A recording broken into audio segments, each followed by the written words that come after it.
first introduce you to Charlayne. So she's here to discuss her collection of groundbreaking reportage from across 5 decades, which vividly chronicles the experience of Black life in America today.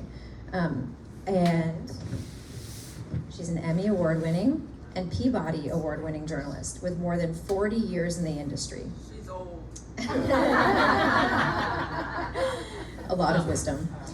She's the author of 5 books. The latest is My People, 5 Decades of Writing About Black Lives. She began her career at The New Yorker, becoming the first Black reporter for the Talk of the Town section. Then she joined the New York Times, where she established the Harlem Bureau, the first of its kind. Over the years, she's been a prominent correspondent with NewsHour on PBS, worked for many years with NPR as a special correspondent, and spent 6 years in South Africa as CNN's Johannesburg bureau chief. She holds 36 honorary degrees and is on the board of the Carter Center, the Peabody Awards, the Committee to Protect Journalists, and is co-chair of the African Media Initiative, a project aimed at promoting the highest ethical standards and business practices, as well as quality journalism on the African continent. She's also a member of the Council on Foreign Relations. So as I said before, today's gonna work like we're gonna have Georgia and Charlayne in conversation with each other, and then eventually we'll also, open it up for some questions. So I'm going to pass the mic over to Georgia to get us started. Thank you, Bryn. That's the terrific Bryn Durgan. We're so lucky to have her on staff, I have to say. And I'm lucky to be sitting here with my friend, Charlayne Hunter-Gault. Welcome. Is your mic turned on? Want to double check? Hello? There it is. There it is. Okay. I haven't been in journalism and television for all these years. Yeah. Nobody turn on the mic. Yeah, what is that thing? Well, Charlayne, we want to talk about your book today and kind of aspects of your life surrounding that book. And one of the things that I found interesting and I was thinking about as I read your book and enjoyed it immensely. Thank you. These are articles, basically articles that you have written over pretty much a lifetime in journalism, some of them from the early 70s, some of them going up to the present day. How do you see, or do you see, yourself changing over those times? As you were looking back at those articles and collecting them and putting them in this book, what were the changes that you saw in yourself, in how you do journalism and how you think about life or whatever? Thank you for that question, as they say on television these days. Oh, thank you for that question. That is an interesting question, because I think that from the time I was about five or 6 years old, I wanted to be a journalist. I grew up in segregated town of Covington, Georgia, but within the segregated community, it took a village to get past some of the restrictions that they put on people of color, Black people especially. I don't think there were any Hispanics in those days. But my grandmother read 3 newspapers a day, and I would sit at her feet and wait to get the comics, because I learned to read at an early age. And I fell in love with the comic strip character Brenda Starr. And it was, when I look back over it, I've looked back over it now for quite a bit. But when I told my mother that when I grow up, I want to be like Brenda Starr,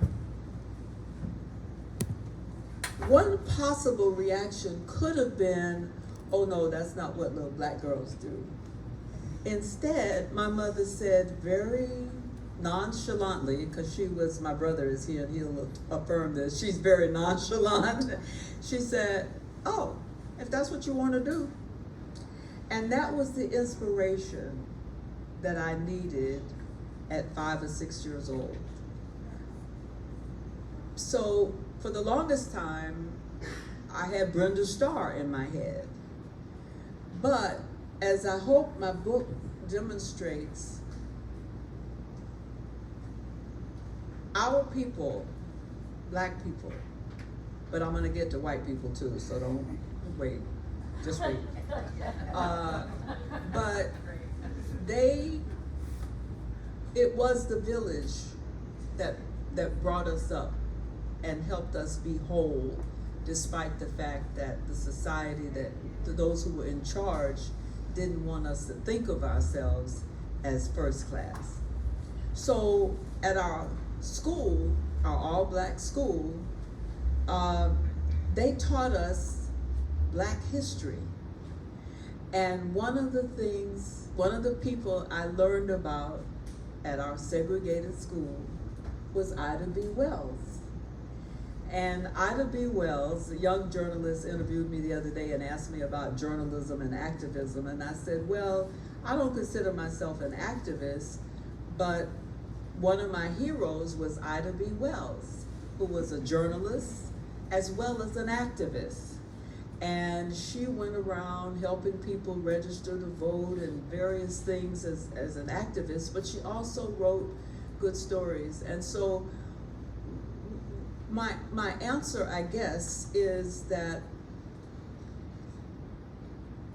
I am where I am today because of that village. And what that village gave me, that I could survive a lot of challenges in wars in Africa and Iraq and various other places, I was wearing the armor that our history provided for me. Armor that goes back to the 1600s and even before we came to these shores.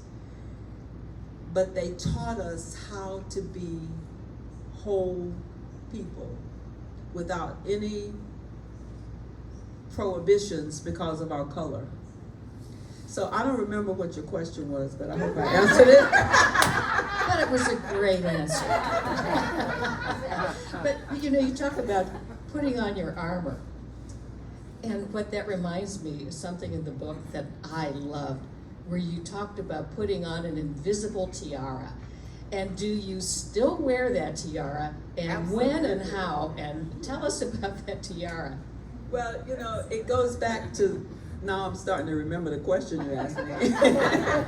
But in our segregated schools, while they helped us be whole people, we also had to suffer the indignities of segregation.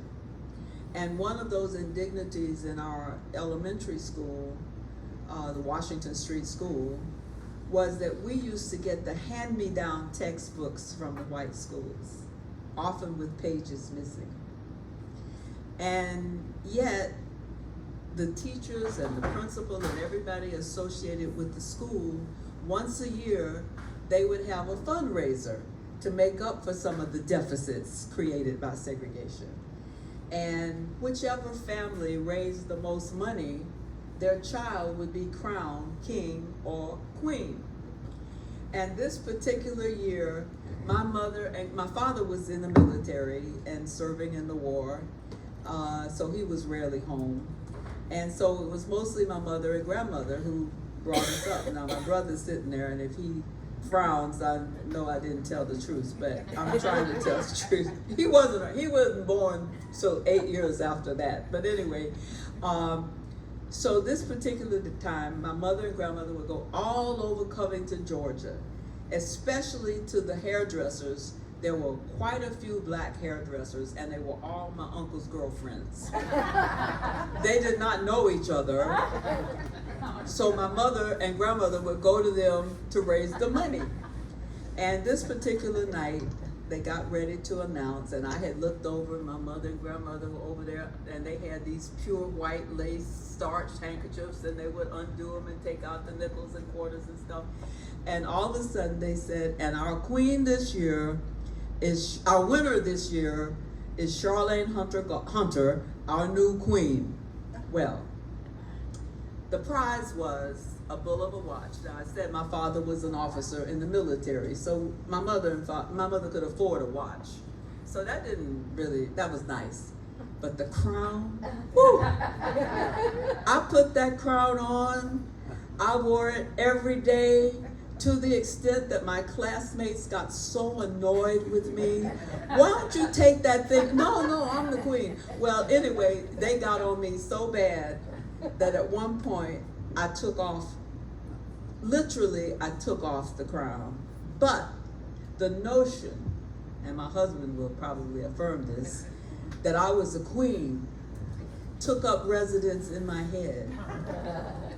So when I walked onto the campus of the University of Georgia in January 1961 as its first one of two black students, Hamilton Holmes was the other one, and they were yelling the N-word, you know what I'm talking about, go home, N-word, go home. I was looking around for who they were talking about. Because what was I? I was the queen. So they couldn't have been talking about me, but you see, that's the thing. That is the armor that our history provided for us. That history, which was local at the time, but that's where I learned about Ida B. Wells. And later on, when I went to Henry McNeil Turner High School in Atlanta, which was also segregated at that time, but it was one of the top schools in the city. It was named for Henry McNeil Turner, who served in the Reconstruction legislature. So there was history that wasn't and isn't today being taught that is so important. And I don't want to get political about this, but I will. It bothers me when people are criticizing our history and don't want it in their schools. Because it's history that not only provided armor for us people of color, it also provided armor for people who believed in what our democracy promised. And so it bothers me that so many today, well, I don't know how many it is, I've not counted them, are saying we can't have this. Because in my book, not only is it about people of color, it is also about the people who fought with us. And you will read about them in the book. You will read about when John Lewis got ready to leave Washington, D.C. to challenge, well, to affirm the Supreme Court decision outlawing segregation on interstate bus routes. When they got ready to challenge that, they were leaving Washington, D.C., and it was blacks and whites together. They signed their wills because things were so awful in those days, they weren't sure that they would be able to make it through. So they signed their wills. They get to some place, I have to look in the book again to remember where it was. It's somewhere in South Carolina.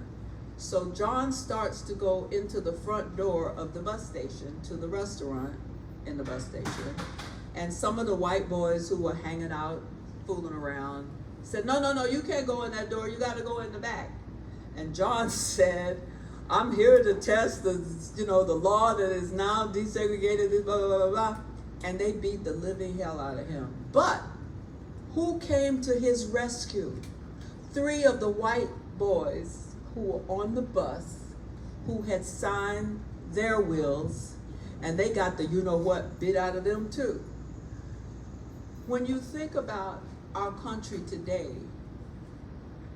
and how it got to where it is, the progress that we've made, because we have made progress despite some of the things that are going on today, we need to look at who helped us get here and who lost their lives in the process. Now, there were black people who were beaten severely, who were jailed, who lost their lives. Also white people. Goodman, Andrew Goodman, James Chaney, Baula Liuzo. The list goes on and on. So our history is very important because it's not just about black people and their freedom. It is about, and my husband gets so tired of me using this phrase, and he refuses to use it, But we continue to work towards a more perfect union. And so I'm hoping that this book will help show some of the things that were important on that journey towards a more perfect union. And there were people of all races, colors, creeds who helped. And I think that's very important for us to know today. Well, kind of, you know. I won't be that long next Well, time. hey, you know, I could listen to you all day. Kind of peeling away from that question, but sticking within that. In your book, you talk about, and I have to look at my terrible remembering names. You talk about Jesse Jackson, who was 26 when he was involved in all of this. You talk about Haywood Henry, who was the organizer of the International Congress of African People, and in 1970 he was 27 years old. So you mentioned the young people getting off that bus and fighting for equality and so forth. Who are the young leaders today? I mean, Jesse Jackson is an old guy. He's still here and he's still doing his work, but. Well, he's not well, but Yeah, he continues to. But who are the young ones? Do you see any young ones? Oh, absolutely, and that's why I've called for, when I've had the opportunity, a coalition of the generations. Because I think that those of us who are my age, and some older, no, none of y'all, but we have lessons to pass on to this younger generation. I've been watching on television, and I'm seeing younger and younger people reporting the news, the local news, the national news, the Ukrainian news. They look like children to me. They do, but they're good. Yeah. And it brought me to tears this week when I got 2 emails, one from Jeff Bennett and one from Amna Nawaz, who are taking over from Judy at the end of this year. And they want to talk to me. I was blown away. And ever since I got their emails, I've been thinking, now what am I going to tell them? But I think that there are things that we, the older generation, can pass on to the younger generation. We just have to figure out how to communicate with them. Now, not all of them are Amna and Jeff, and they won't be coming to me to say, what can you offer to help me carry on in this profession. But I think that there are things we have to share with this younger generation. And you're seeing changes, like every day I turn on the television, there's another black face or Asian face or Hispanic face, young people, and they're doing the news. But at the same time, I think that there are things that we of the older generation can share with them to help them do an even better job than they're doing. And we just have to learn how to communicate with them, because not all of them want to hear what we have to say, but I haven't come across any who didn't. And I'm sure Nancy and some of the rest of you who are in touch with younger people, they will listen. I was at a school here not too long ago, and I was telling them how I had mentioned the 54 decision. These were all young people and a young teacher who must have been in her maybe early 30s, mid 30s. And I said, now you all know about the 54 decision, right? Nobody knew. And the teacher was smiling, waiting for me to continue and tell them, which I did. At the end of the session, she was walking me to the car. She said, can I make a confession? I said, sure. She said, I didn't know what this is a teacher at one of our schools, and she did not know the Brown decision. But I was so impressed with her that she was honest in telling me that, because it has helped me on my journey to realize that there are people in their 30s and 40s and even 50s and 60s who don't know this history. And so when you get a challenge to Roe v. Wade or some of these other things that are now, when you go to vote, what is going to inform you how to vote if you don't have the history? You got to have the history.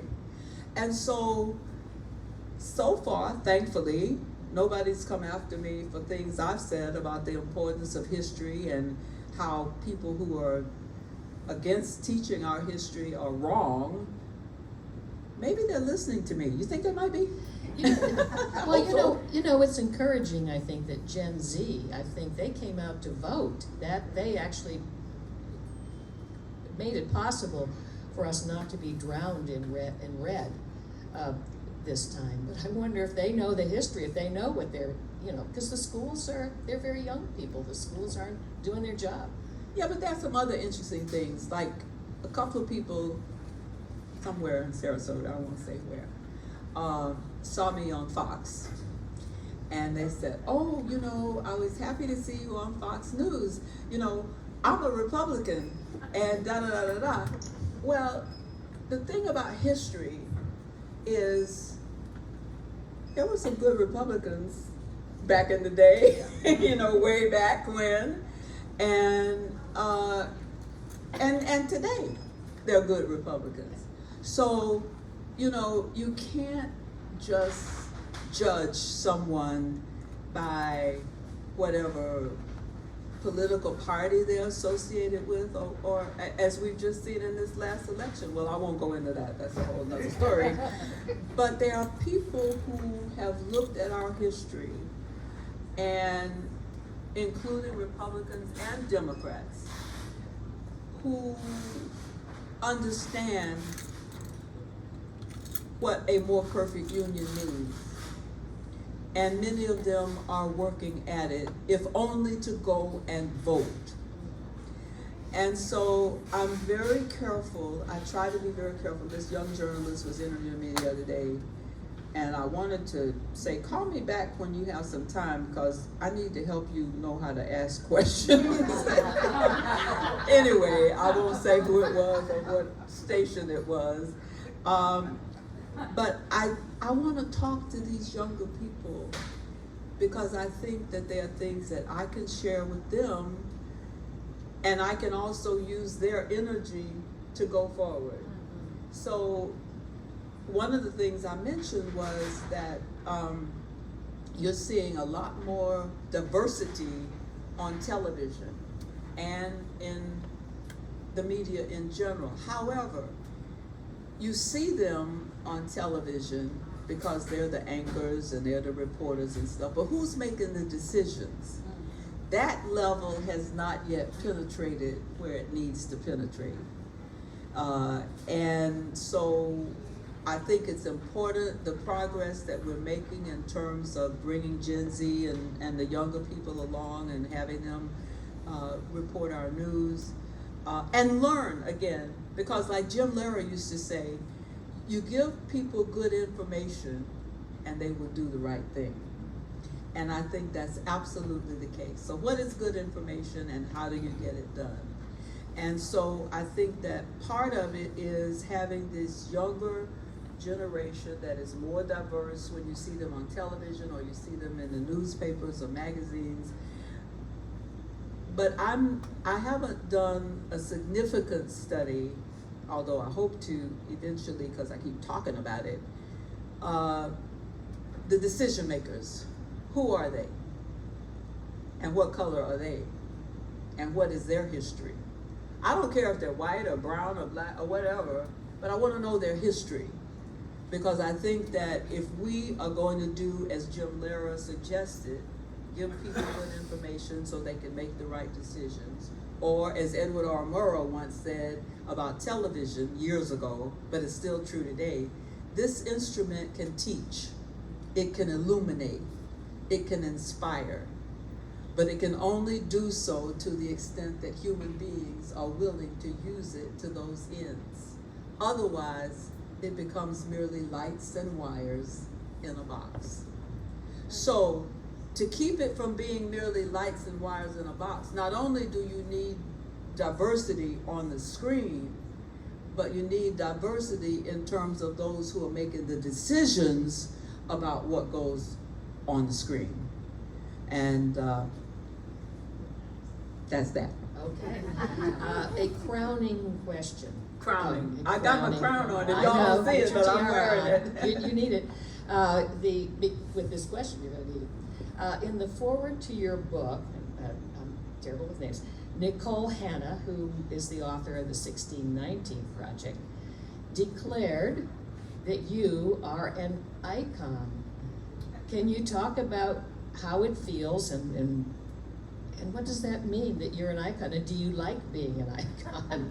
Well, I didn't write it.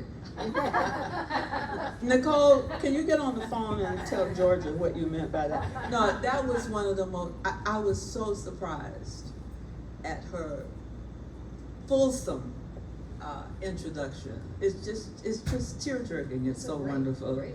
And we have had exchanges on panels and things like that. So I really appreciated that. And what did you ask me? I asked you, what does it feel like to be an icon? And how do you live up to that responsibility? I don't think about it in those terms, actually, because I keep on keeping on. I mean, I'm still working, I'm still writing, I'm still doing some television. I do a series for the PBS NewsHour called Race Matters, which again is important because we all get so depressed about things that are going on in our country. But there are people who are working towards a more perfect union. There are people who are taking on racism. David Brooks, who comes on the NewsHour as sort of, I guess, well, he's changing up a lot these days, given the circumstances of this country. But, you know, David was on before with a couple of other people. Some of them have passed on now. But he was considered the conservative side. But David is working with a group, I think it's called the Weavers or something like that, where they are working on these issues. And so there are people out there who continue to work on trying to get this country, well, in the first instance, let me just say, we've been here before. There are things that are happening today that may not exactly have happened as they did in the past, but we've been here. We've had challenges.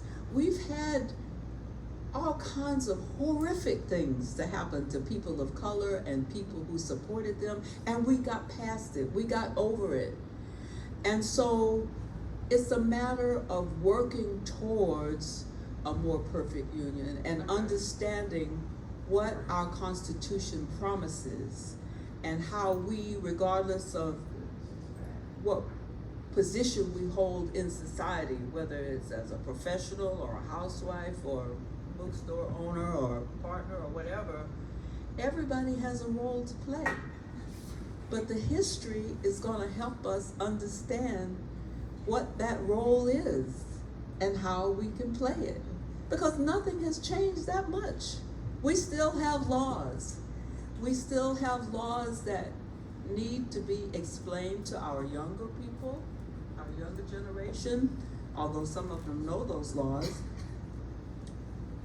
But explain these things in ways that the teacher who didn't know what the 54 decision was, so that they can then appreciate the importance of getting out to vote. And so I think that whoever we come in contact with at a younger generation, we have to be, I think, positive about how they can make a difference. And I'm really proud of these young people. I'm not proud of everything they've done, but I'm proud of the fact that they believe in this country and believe it can be what it promised to be all those years ago when our Constitution was created. Now, in a minute, we're going to open it up for conversations for you guys to ask questions and make comments. But would you mind reading a short excerpt from your book? Is there something you'd like to read? Well, actually, there is. It may take a little while because the book is how many pages? I'm going to read the whole book now. No, one of my friends who isn't here today, Barbara Edelin, is a dear friend, along with some other people here. We have a little squad. I'll try to hold the mic. Oh, okay. Well, I can hold it Okay, while I you, can hold it. while you read. If I Can can't you do that? this, I can't be in the profession. Well. But anyway, Barbara was married to a wonderful physician who had a rough time after performing a late-term abortion. And he eventually won his case and became one of the champions of Planned Parenthood. And at his service, there was a memorial service for him in Boston. And this is one of the pieces in the book. And I'd like to read that little part. This was at the end of the service. Finally, the Reverend Liz Walker delivered the eulogy. The former television anchor spoke movingly about the support she got from Edelin, her obstetrician, 20-something years ago, when she was being publicly vilified for being public, pregnant, and unwed. Dr. Edelin, she said, gave her the inspiration and support to face the criticism without shame. In her softly soaring voice, she went on to tell the hushed and crowded chapel at Boston University, quote, "He probed the most profound depths of life, and he confronted his own mortality, something few of us are able to do." She concluded with a few words about the many ways people used power, but also of the proper way Edelin used his, saying, "Power at its best is love implementing the demands of justice, and justice at its best is power correcting everything that stands against love." So people say to me, "Why did you go on Fox News?" I said, because I want to talk to everybody about the power of love. And I'm inspired by our ancestors like Dr. Edelin and my mother and grandmother and so many others, which is why history is so important. When we get depressed about our current political situation, more murders today at an LGBTQ club, yesterday I guess it was, it's horrific. But we can't stop trying to make this a more perfect union. Sure, whoever did this, we don't know why, but our son is an actor in Hollywood, California, LA. And he was telling me yesterday in one of our usual overlong conversations that he had met with a group of young black actors. They had come together because they have some special issues and some special needs. And I was very surprised when he said, I said, "What did y'all talk about? How to get better parts on shows, on television?" He said, "No, we talked about their depression." So many of them, not because they're not getting parts, but in their personal life, they didn't talk about, "Oh, I didn't get the role I went out for," or "I want to be on this and they didn't get me, they didn't audition," or did. It was about their personal lives. And I think that that's one of our big challenges at this moment, is to is to try and do whatever it takes to keep ourselves whole so that we can make a difference going forward out of, because I'm sure we're going to be out of these difficult times. Now, I don't know what the Georgia election is going to do and whether they're going to choose the right person or not. But in a real sense, what matters is what we do. Not so much what Herschel does or what the other, Raphael Warnock does. What we do. And let's just say, now this is getting into some dangerous conversation. Well, let's just say that the wrong person wins in Georgia. Let's put it that way. What are we going to do? What are we going to do in Georgia? What are we going to do with the people we know in Georgia if the wrong person wins? You got to put him on the right track. And I don't know how you do that. And I don't know if this is premature. I hope it is. But anyway, I didn't say that. You don't quote me. We have to work ourselves to create or to continue the kind of country that we want to live in. And we can come to events like this, and I'm so pleased and thankful to see all of you. And not but, and when we leave, what is it that we're going to do to make our country be what it was intended to be from the very beginning? Thank you. Thank you, Charlayne. Let's give Charlayne a hand.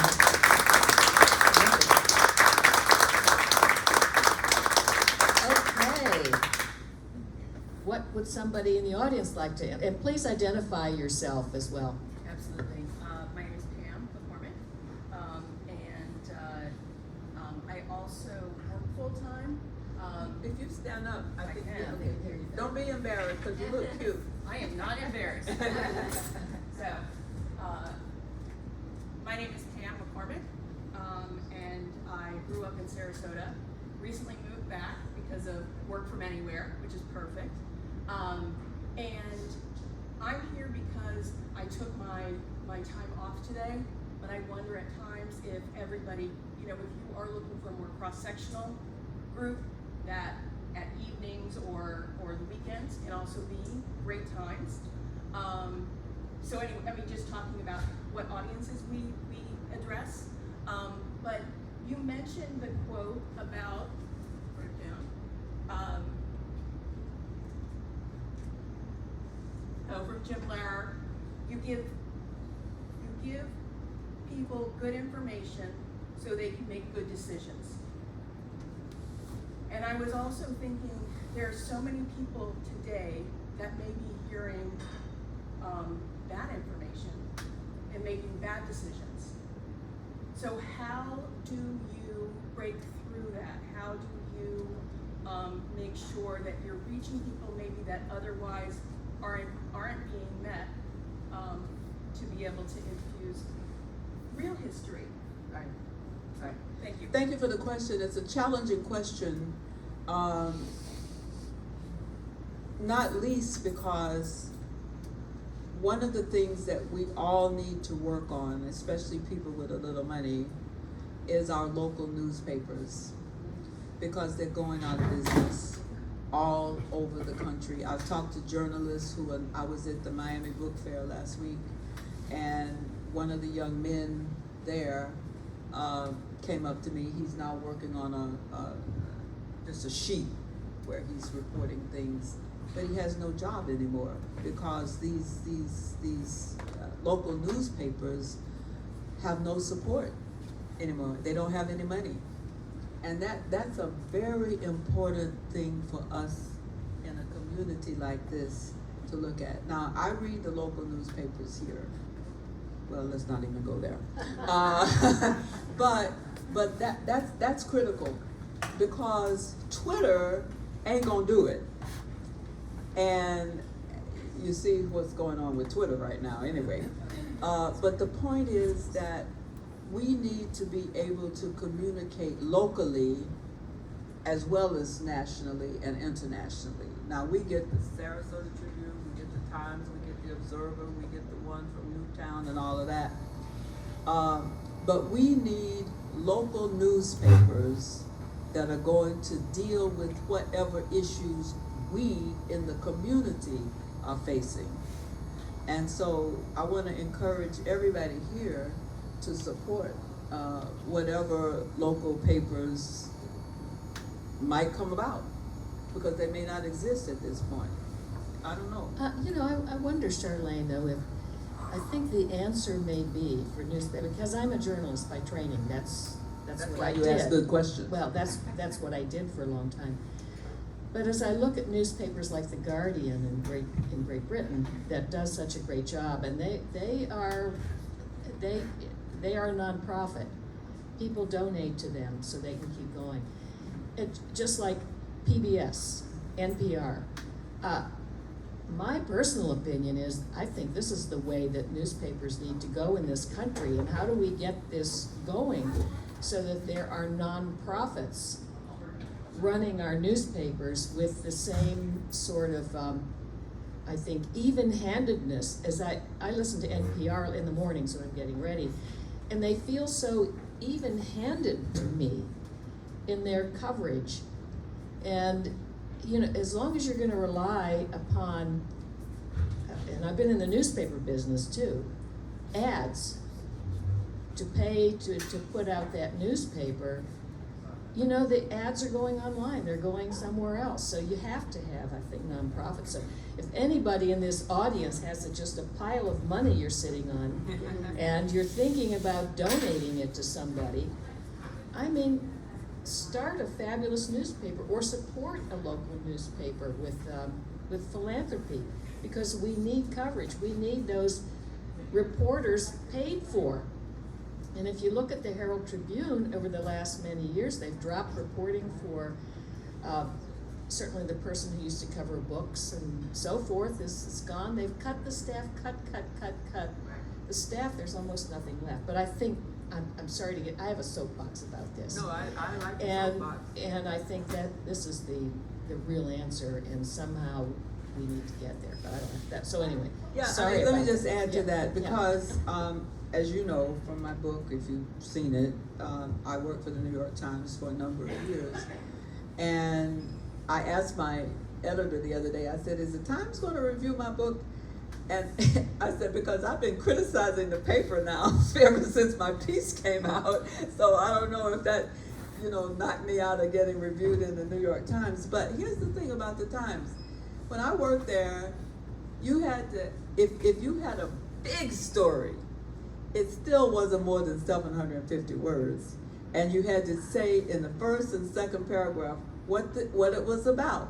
I looked at my husband reads the paper in print. I read it on my computer, and I'm through with the Times. Despite its long articles, I'm through with that paper in under 10 minutes, because you can skip over all of this blah, blah, blah, blah, blah, blah, to get to the point. I don't know who is telling them how to write news stories, because they're not doing what news stories use. If it's a feature, I understand how it sort of goes around and a little bit this and a little bit that, and then you get to the point. But if it's a news story, you need to know that in the first and second paragraphs. We used to write the first paragraph, such and such, so-and-so passed away today at age such and such. His family said the issue was so-and-so. So-and-so is historic because of such and such he did, and then you can explain it. Now, if somebody wants more, they can read more. But in the first 2 paragraphs or 3 paragraphs, they've got the story. I honestly do not understand why it is that at a point where most of the younger generation are getting their news from Twitter, the New York Times is expanding, and even old people like me don't want to read all those words. Charlayne, I'm not going to tell you my story now. We'll do this offline, but I have I have a partial answer to that question, actually. Okay. So, but we won't do that now. Oh, we're Okay. gonna raise money for you to start a newspaper? Oh, let's do it. Okay, yeah, I would do it. Okay, over there. Hi, I'm Gail Timmerman, and I just wanted to chime in on this because I retired on the advertising Can you side come up here? Yeah. I want everybody to hear you. of the and see your newspaper pretty business. shirt. Here. I knew you'd like the purple. Yeah, I'm a purple person.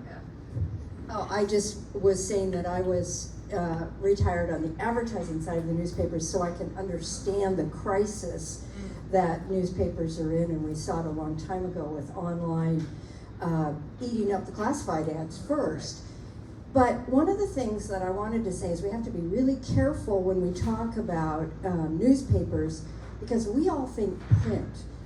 The young people don't read much in print, and so we have to sort of, I don't know if there's a new word that we can use instead of online paper or newspaper, but what you're thinking about that? We've got to shift so that we attract young people to local journalism.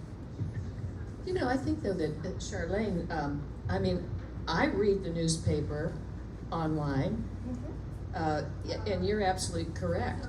I don't think though that negates the argument that we still need good, as Charlayne was describing, you start with your lead sentence, you know, 2 people fell off a cliff today, and you build it from there. I think newspaper writing has really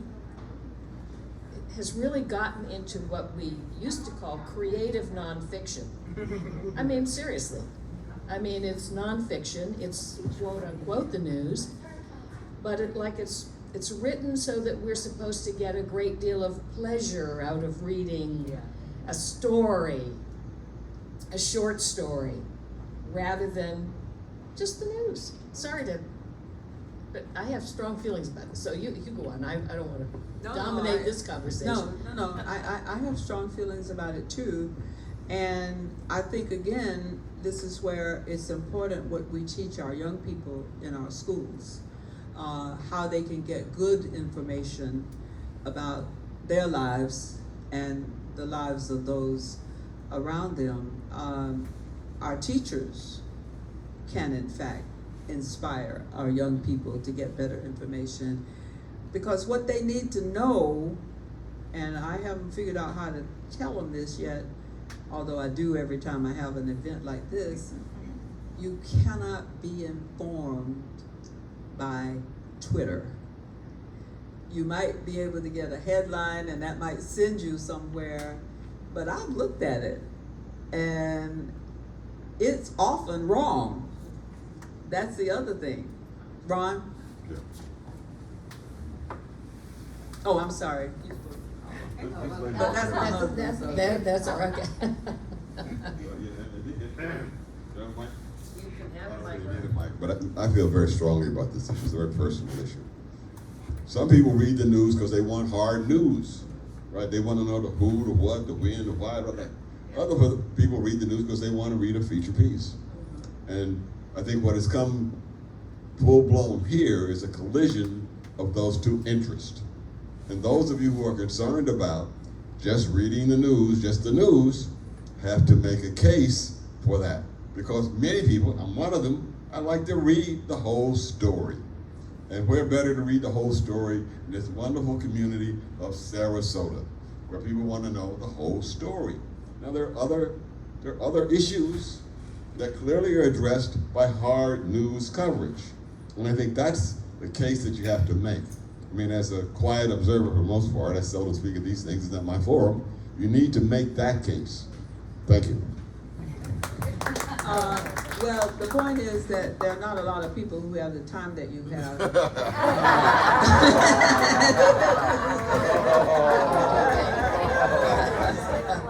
On the days that you're not playing golf. But I mean, I appreciate that you take the time. But once again, being in the profession and meeting with people of all ages all the time, I really do believe that we need to figure out somewhere in between Twitter and these book-long pieces in the New York Times and other newspapers. And, you know, I have friends, some of whom are here, who say they're just tired of the news. And I think the reason is because it's not being presented in a way that gives you the information quickly but thoroughly, quickly and thoroughly, which doesn't mean 8,000 words. You know, you can inform people in 500 words. You can inform people with the first, second, and third paragraph. And if they're interested in the background and detail, they can read the rest of it, like my husband does. But we have got to figure out, as you just indicated, how to get our local people informed in ways that will enable them to make good decisions about their lives and the lives of those around them. It's critical. Question, right here. Yes.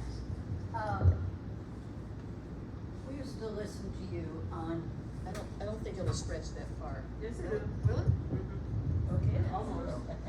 Just lean in. Lean in. So I'm Felicia Hall. I live in Sarasota. We used to listen to you on NPR, and then you went to Africa. And I didn't know until today that it was for CNN. So I want you to tell us about Africa, and did that change your perspective? Thank you for the question. I joined my husband, who went to South Africa to open J.P. Morgan Bank after the end of apartheid, because you know so many American organizations and businesses left during the anti-apartheid period. I first went to South Africa for NPR. I was working for the NewsHour. And when I went and told Jim, I wanted to be with my husband. Now, we've been married 51 years and nothing scares me, but at that point we were married less time, but we were still married and happy together. And I wanted to be with him. So I was trying to figure out how I could continue my work as a journalist, but also join him in South Africa. And Lauren Jenkins, who was the head of NPR International at that time, we had talked, we were friends, and I said, you know, I'm thinking about it. He said, well, why don't you go for NPR? So I said, well, I've never done radio, but it's journalism, right? So I said, yeah, that's a good idea. Let me talk to Jim. Well, Jim had a fit. He did not want me to leave. But eventually I convinced him that it was important for my life and everything else to go, and so he ended up having a going away party for me at his house, where we invited everybody in Washington, D.C. To say farewell. So initially it was NPR. And what we were able to do, what I was able to do initially, was report on the continent in a different way. Now, obviously, even today, there's still, like, South Africa is going through some of the same problems we're going through here with its leadership and all kinds of crazy stuff. But the progress of the country, I thought, was very important to report, just as it was important to report on Africa in a way that I hope I've done in this book, which is not up to the time that I went to South Africa and covered the continent. It was always covered in terms of what I say, the 4 Ds: death, disease, disaster, and despair. There was hardly anything else. And so while I had to cover some of that, because that was going on, I also wrote about people, and some of them were in this book.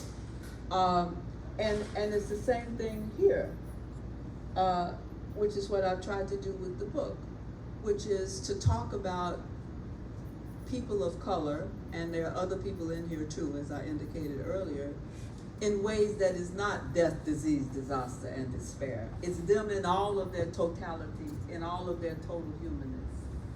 And that's how I've always seen my job. to not suck up and try to write good stories about Black people or people who are helping us achieve what we need to achieve in this country, but to write about them in the ways that they exist.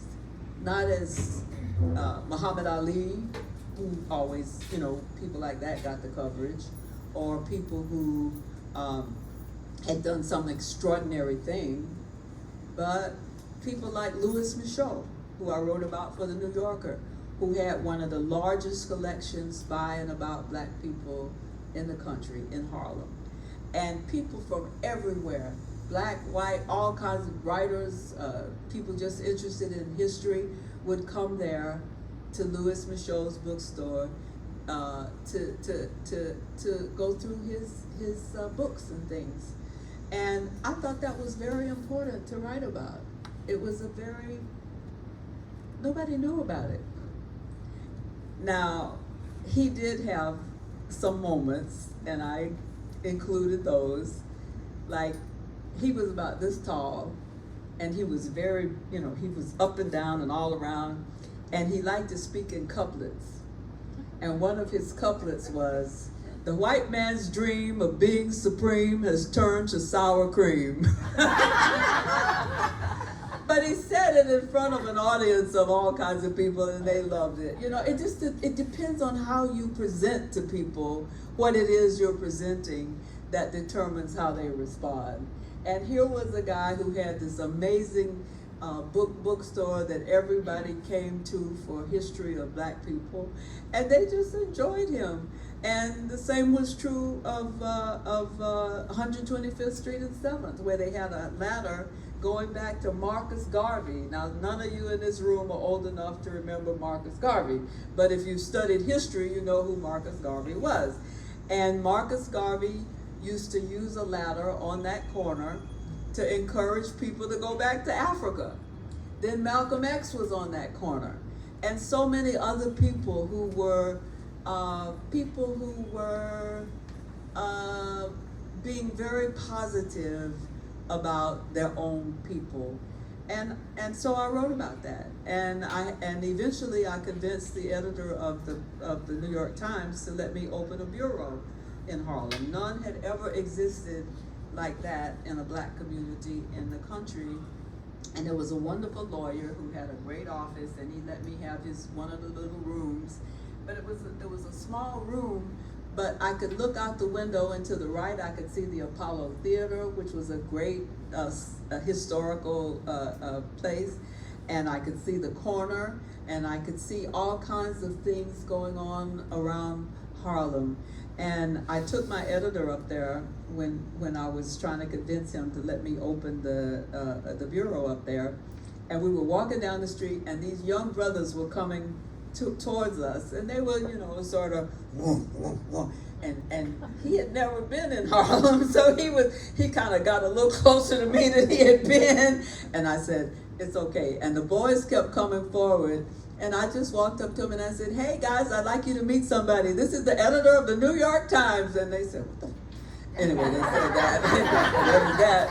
But anyway, it eased him, and it made him more receptive to me opening the bureau up there. And I think that although I covered Brooklyn and other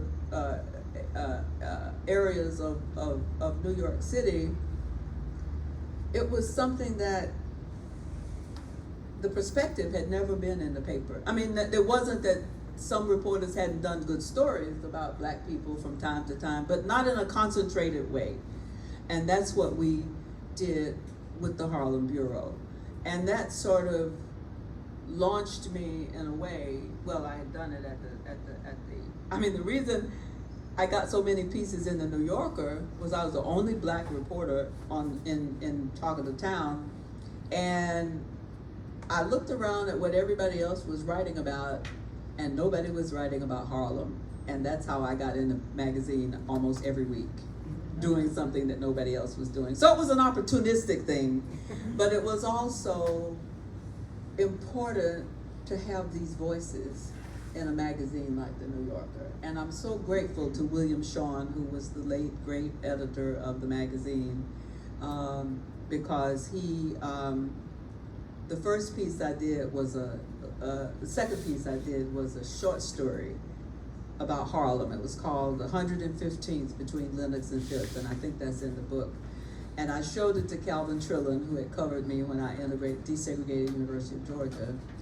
And I hadn't heard back from Mr. Sean after I had submitted it, so I took it down to Bud and I said, Bud, take a look at this and tell me what you think. I said, I submitted it to the magazine. So a little while later, he comes up and puts it down on the desk and he said, well, I don't know. He said, you need to be writing about the things that people need in Harlem that they don't have, instead of this sort of glorified piece about being at 115th between Lenox and Fifth. And I said, oh, damn it, why did I submit this to Mr. Sean? I was so embarrassed. I said, oh, okay, and I was close to tears. Bud left the office, and within 5 minutes or so, I don't know how this happened, there may be a God after all, but the phone rang. And Mr. Sean always called me Miss Hunter, although I was, just a kid. And he said, Miss Hunter, this is Bill Sean. I said, yes, Mr. Sean. And I started to say, and I'm so sorry I submit. He said, and we just want you to know that we like to publish 115th between Lenox and Fifth. And that was the beginning. And I said, hello, Bud. Please get the magazine. In a couple of weeks, there's an article you might want to read. That's good. We could take one or two. Right here. Sally Brands, and I'm visiting from Colorado. I was, in view of your appreciation and the importance of history, where does the 1619 project fit into that for all of us? It's history, period. We need to read it. Okay. And I think that I was so happy that Nicole Hannah-Jones agreed to write the introduction, because she has that perspective of how important history is. And I think that there have been things that have been added to the 1619 project, and there are people who are now focusing more on that period from then up until now. So I think it's been a very good, shall we say, a very good contribution to our history. Now, one of the things that's now coming out, which I also think is important, is the role that Africans played in sending people from there into slavery, because they did. So we're not perfect. I mean, we are not perfect people, but we are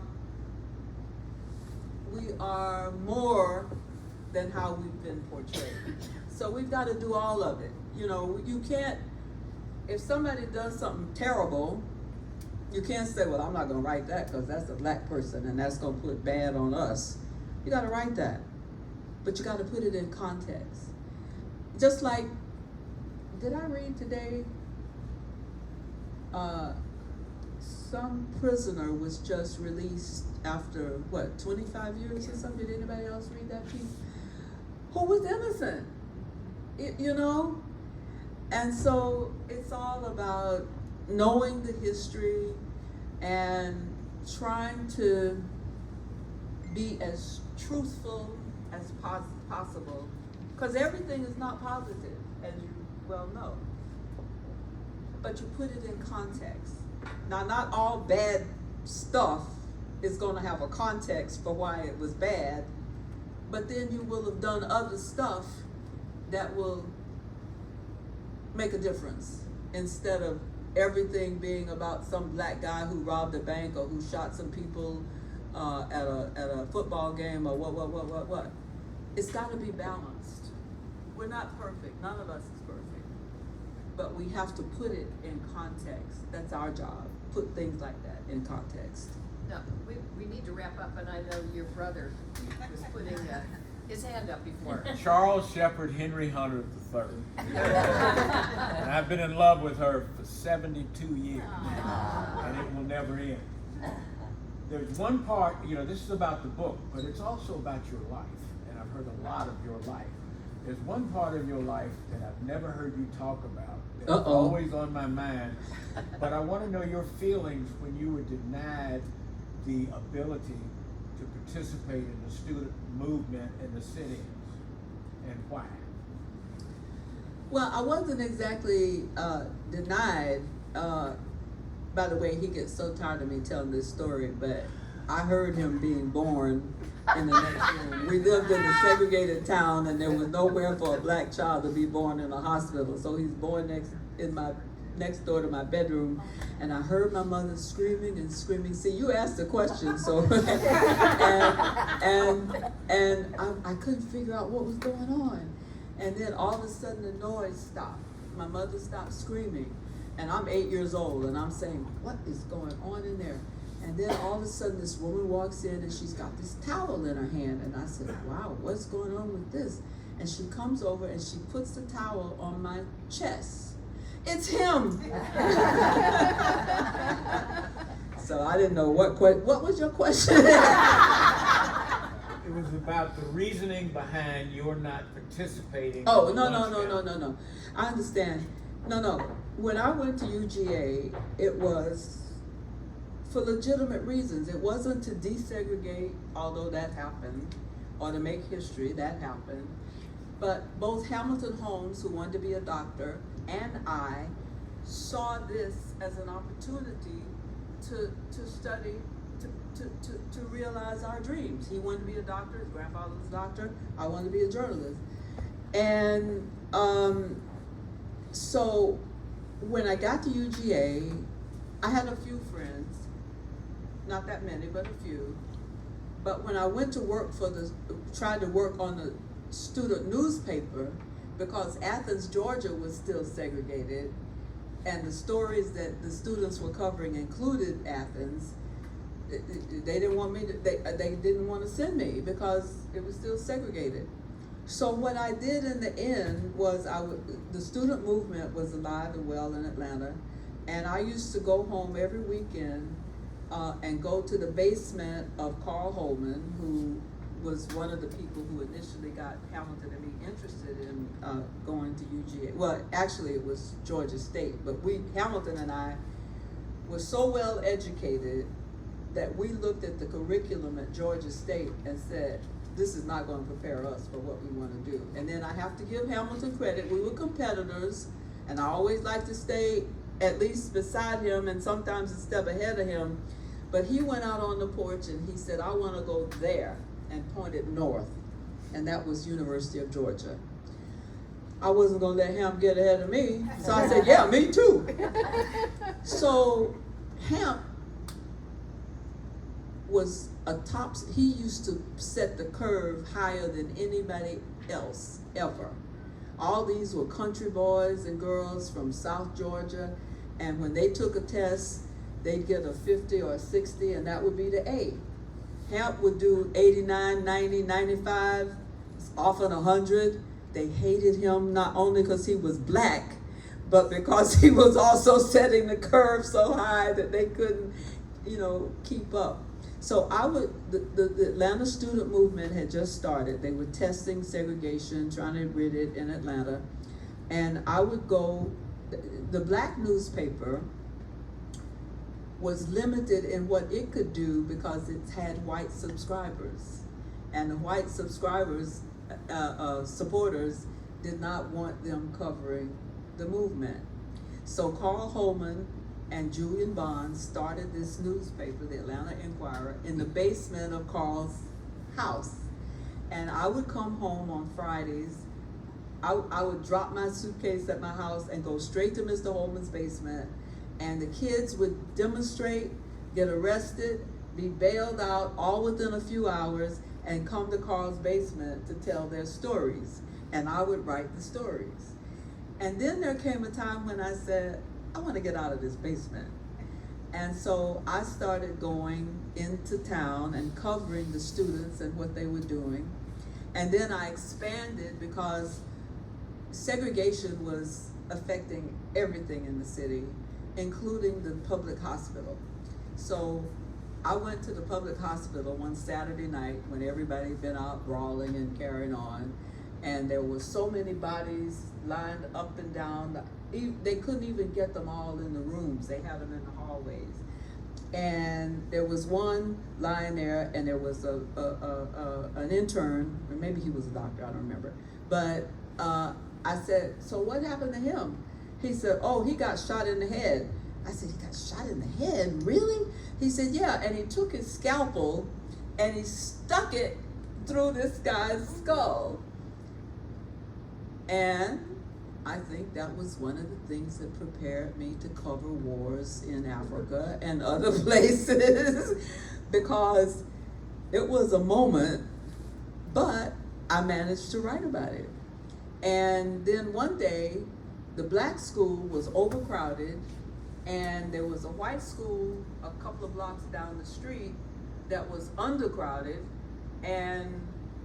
but the black kids had to walk past that empty white school, basically empty, to these cars that they had set up, trucks and stuff for the students to go and study in. And so I said, now I need to write about that. So then the superintendent of schools was a woman named Ira Jarrell. Now remember, what am I at this point? I'm a sophomore, junior, yeah.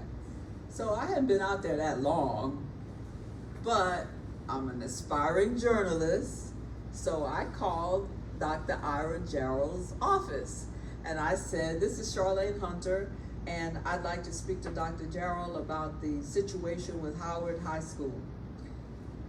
A couple of minutes later, hello?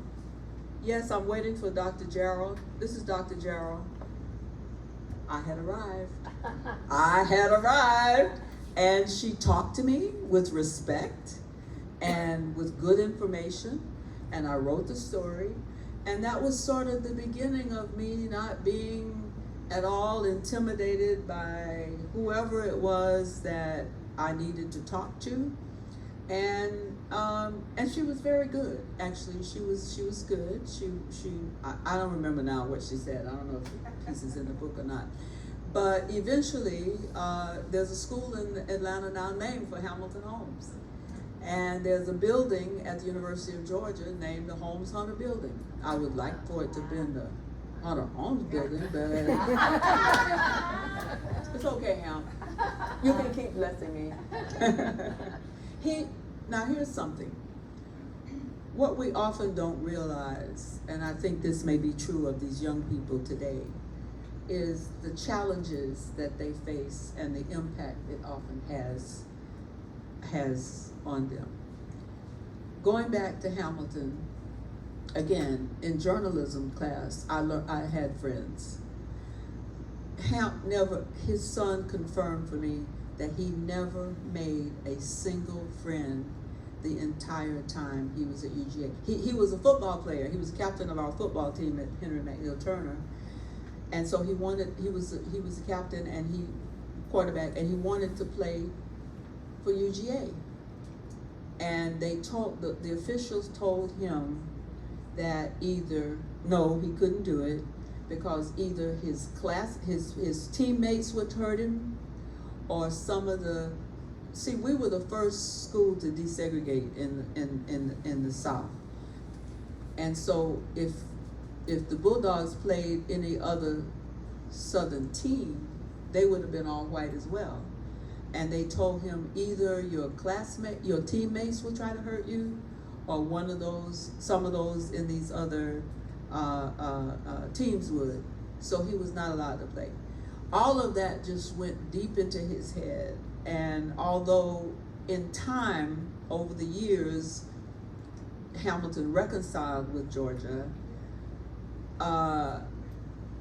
he never made, and his son confirmed this for me, he never made a single friend at UGA. Maybe a couple of the professors, but not a single friend. And so at age 54, he passed away. And the more I have learned about PTSD over time, the more I think that whole experience may have contributed to his early demise. However, before he passed away, and I think that once you have the PTSD, it affects you and it doesn't go away, but there came a time when he had reconciled with UGA. We'd graduated, and I think it was 40 years later, the governor, Vandiver, who, when we applied, had said, no, not one, meaning not one black student will ever be allowed to attend UGA. 40 years later, when Hamilton and I used to go, because they had a lecture that was named for us, he showed up, the governor, Vandiver, and stood up and apologized. So when I say today, we've got some challenges, but we've had challenges in the past and we've overcome. So we can't give up. We have to keep on keeping on. Thank you. Thank you, Charlayne, and thank you all for coming. And if you have not had your books signed yet, Charlayne will be sitting at that table. And if you don't own your copy yet, they are available downstairs at the cash register. So thank you for coming.